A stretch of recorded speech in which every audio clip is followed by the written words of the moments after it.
On February 28th, the United States and Israel launched military strikes against targets in Iran. Within hours, the Strait of Hormuz was closed, and the two nations were in an active state of war. Cut to today, in Tijuana, Mexico. The Iranian national soccer team is training on a sunny field, running drills and preparing for the biggest tournament of their lives. In 4 days, these players will cross the border and walk out onto the pitch at SoFi Stadium in Los Angeles. They are scheduled to play a World Cup match inside the country that is currently bombing their own. While the military conflict continues, the logistics of a global tournament have forced a scenario where enemy combatants must become hosts and guests. Iran was one of the first nations to qualify for the 2026 World Cup, securing their spot in March 2025, nearly a year before the war. But the players' relationship with their own government was already strained long before the first strikes of February 28th. At the 2022 World Cup, the entire squad stood in silence during their national anthem. It was a protest against the violent crackdown on civil rights movements back in Iran. Many of those same players faced threats and interrogation when they returned home. For this squad, playing on a world stage involves risks that have nothing to do with the score of the match. Immediately after the bombing started, Iran's sports minister declared a total boycott of the tournament, stating that Iran would never play on American soil. FIFA president Gianni Infantino ignored the declaration. At a press conference in Vancouver, he repeated 4 separate times that Iran would participate in the United States as scheduled.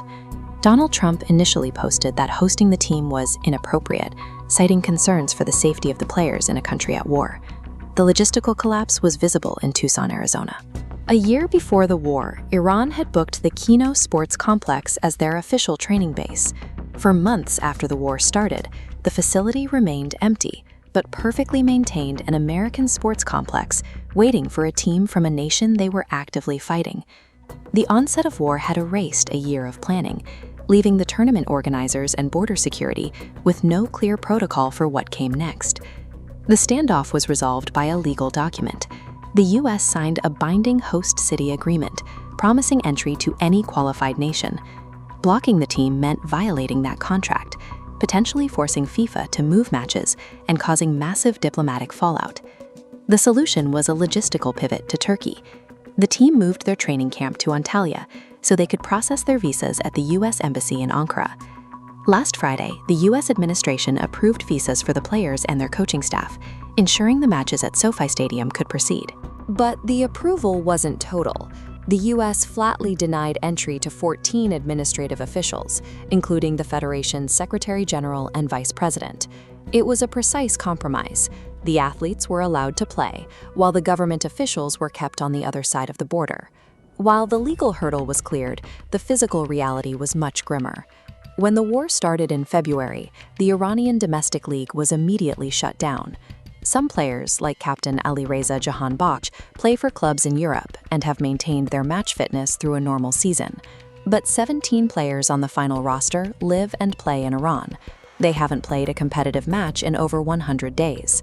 These athletes are stepping onto the most competitive stage in the world with bodies that haven't faced a professional defensive press or a 90-minute cardiovascular load since February.